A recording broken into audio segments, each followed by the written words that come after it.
Hola, so I finally found a little quiet place, which was a challenge. So I'm now in San Pedro, which is another town in around Lake Atitlan. So I arrived here on Friday afternoon from Panachel. In Panachel I was there for a week, and and it was a nice place to kind of base as a base to take trips from. But yeah, so since last week Monday, because now it's a Monday evening, just before sunset, I'm very last minute, because I couldn't find a place to do this video, and it's I wanted to be somewhere less distracted. And in my house there is a rooftop, like a roof terrace, but the guys are around, and anyways I just kind of came to this beach. And it's really nice, it's cool now. There is no sun, but I still have my sunglasses on. Anyways, so since last week, after the trip on Monday, on Tuesday I had a very kind of relaxing morning, because I've been out and about a lot every day, but I was also didn't go out because I was expecting somebody. So somebody was actually coming to meet me all the way from Mexico, and we met at like 4 o'clock or something like that, and then we went to a place called Hotel Atitlan, which I've been once before, and they have this amazing botanical gardens. It's a really nice hotel with a swimming pool, but amazing views of the lake, and a lot of flowers and very, very green. So we ended up having dinner there, and that was it for Tuesday. And then Wednesday we decided to take a day trip to go to another town, and the town we went is literally just across the lake, and it's called Santiago. So it's a cute little town, and we then ended up taking a tuk-tuk. So we had the guide who was taking us to like 4 different places, and that was quite interesting. There was a lady who showed us how to do that head thing, how they carry those baskets on their head. They've got this ribbon kind of all around their heads, and then she was demonstrating how to do that, and then we went to a few other places. It was really good actually that we took the tuk-tuk, because otherwise we would probably not found all of those places. And then we walked around a little bit. I got some mangoes and we had lunch there, and then we took a boat back to Panachel, and we just chilled out along the around the lake there and had dinner there. And yeah, that was nice, really nice day, really relaxing. And oh my god, I'm not sitting, I'm literally just crunching down here. And Wednesday, so that was Wednesday. And Thursday we did another trip. I wasn't feeling particularly well actually. It's not like I went out or anything, but I had some problems with my stomach, so I didn't feel that well, but I still wanted to do some activities, and we wanted to do the canopy, the zip line basically, which is just by Panachel. And I was like, I'm still gonna do it, I'm gonna be fine, and I did it. We did it, and that was a lot of fun. Really scary. It was really high up, and I've never slid down that high before, but it was a lot of fun. I'd definitely do it again. I'd definitely recommend it. It was really cool, really good views. And then afterwards, because it was like 2 o'clock or something like that, and we were like, what can we do? So we actually took a tuk-tuk to town where I've been before, called Santa Caterina, and then we had lunch there, and we were just chilling out, talking, chatting, blah blah. Even though I wasn't feeling great, I was starting to kind of feel better later. But then from there I was like, let's take not a tuk-tuk, but let's take the public transportation. So we ended up being at the back of the car. With 2 local guys, and that was a fun experience. What the fuck? What is this thing that's just flying here? Anyways, so that was it for Thursday. And then on Friday I was coming to San Marcos. So my friend from Mexico left early on Friday morning. Had to go to go back for emergency, and left really early. And then I came here in the afternoon with the boat. It was like 45 minutes or something like that, because we had few stops along the way. We stopped in like 3 other small towns, and yeah, I booked Airbnb for 5 nights, and the place is very quirky, very different. So it's very different to the accommodation Airbnb I had in Panachea, because it was more private. And this one here is, the guy is actually there, and he's got other rooms he's renting, and it's very kind of a hippish kind of feel. There's 3 dogs there, and it's cool, it's fine. It's a nice place, it's a nice guy. And what did I do? So yeah, I went kind of browse around. I went for a walk. I wanted to see where I am, what is it all about here. San Pedro is like well known to be a party town, so I wanted to kind of see what's around, and then went for a walk, and ended up in a restaurant for dinner later on. And then I met these 2 English girls who live in London, so we ended up hanging out the entire evening basically. And then they were saying that they were going to do the volcano trip the next day in the morning, like they were going to get picked up at 5.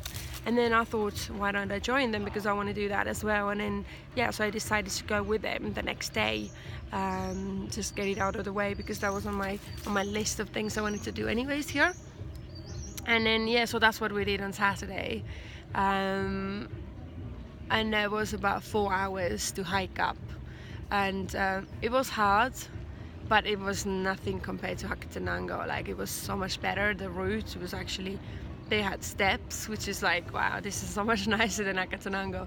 But I mean, if you haven't done Hacatenango, this is quite hard still, you know, like my legs today and yesterday, like proper hurting, the muscles are hurting. And then we got up, yeah, so we got up around 10, something like that. We were there for like half an hour, 45 minutes. It was a bit cloudy, so unfortunately we didn't see the entire lake. But on a clear day you could probably see the entire lake, but it has been cloudy. But yeah, it was really great. I mean, to get up there and, you know, get another challenge done. And then we were going down for more than 2 hours, I think. And then the way down was like quite hard this time. My legs were so like weak, I mean, at halfway down.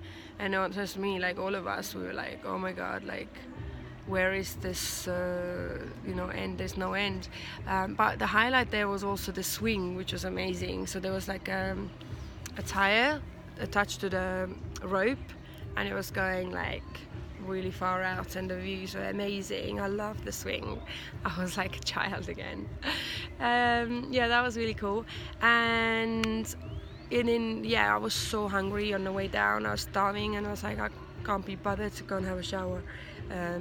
I'm just gonna go and eat and then have a shower afterwards. So me and Rebecca, so one of the girls, came down with me, and then we went to this really nice place, and I had a dessert for lunch, late breakfast, whatever. That was something I really needed to regain my energy, I guess. And then after that I went home and had a shower, and I really wanted to have a nap. I couldn't have a nap because there was like a party like in like a very nearby house, and since I arrived they've been playing like quite loud music. And I think it's not even a bar, it's more like a local, I don't know if it's like someone's house or if they have a wedding. I don't know what kind of party it was, but yeah, the music was so loud. I couldn't really sleep. I tried my best, maybe I slept half an hour, and then yeah, and then I went out to meet up with my what did I do Saturday? Oh yeah, I met up with Megan. So she's the girl I met in Antigua, and she's been around the lake for some time. She arrived before me, and I met up with her. We had a dinner, we went for a few drinks, went to a nice bar with live music, and then went to like a club, Sublime, I think in English. They call it something different. The pronunciation here is different, but it's like the main kind of a club bar that everyone goes. It's really nice. It's just by the lake. I don't know if the music is coming from there, but it's basically just over there. And but everything is closing at 11, so everybody was dancing until 11, and then they shut the music. And then there was like underground where you can go, and we were like, let's just check it out. I wasn't really feeling it to stay out late because I was actually tired. I only slept like 4 hours the night before, and just wanted to see what it is. And it was like a room really packed, not much air. So we literally went in and then out straight away. It's just hang out outside with some people. And Sunday I wanted to do a trip. I wanted to actually take a horse riding, do the horse riding in the morning, which is 3 hours, and it's very reasonably priced. It's 100 quetzales, which is 10 pounds. And it was like the horse was going to kind of ride us to a place where you can swim and then walk back. But I was feeling quite tired and I couldn't get up in the morning, and then I had to wash my clothes, and I was like, I've been out every day, so I was like, I think I'm gonna just see if I'm gonna do it later. And I kept pushing it forward to the point where I ended up relaxing and chatting to friends and catching up with things I haven't managed to do before. But I did meet up with Megan for dinner later because I was like, I need to get out of the house at least for once. But yeah, what happened last week, so when I did the video in that little town, I spoke with a local guy there who's was from United States or Canada, I can't remember, but he's been basically living there for 10 years, and I told him that how much the travel agency charged me for the ticket, for the tuk-tuk basically, and I was massively overcharged, so I was quite disappointed with the agency, and I was like going back then, you know, telling them why did you overcharge me, because apparently it should have only been maximum 50 quetzales, so 30 to 50 quetzales maximum for me to get there with the tuk-tuk on my own, but they charged me 150, so literally 100 quetzales extra. But then when I went back to the agency and told them that, you know, I'm disappointed with the service, blah blah, they wouldn't give me my money back. So anyways, I tried. It's only worth trying. That was that. So have to be careful with how you spend your money, because the locals, I mean, most of the times they are quite honest, but if they feel like they can see that you're new, they will try to rip you off, because they know that you would pay what they tell you to pay. But anyways, yeah, today I went to, so today Monday, so I went to San Marcos, which is across the lake from here as well, and it was really nice. Very small. I mean, I walked around everywhere. I think I saw the whole town. And it's very hippie-ish, like a lot of hippies, very, like lots of people who are into like spirituality and like, you know, yogas and meditation camps and all of this. It was cool, but I'm kind of prefer San Pedro where I'm now, because there's more places to go, more choices of, you know, places to eat, than San Marcos is much smaller, and I didn't actually find that many places. I mean, there were a few places to eat, but I prefer here. You've got more choice, and I don't feel like it's a crazy party town because they close at 11, so it's completely fine. And yeah, so that's it for this week. I don't want to make it too long, it's already long, but yeah, it's just a quick update for my memories, and I'm gonna try to see if I can learn to make those videos more entertaining, rather than me just talking in front of the camera. But yeah, this is the view of the town. Oh my god, I've got cramps in my legs from the hike. But anyways, I'll talk to you next Monday. Adios.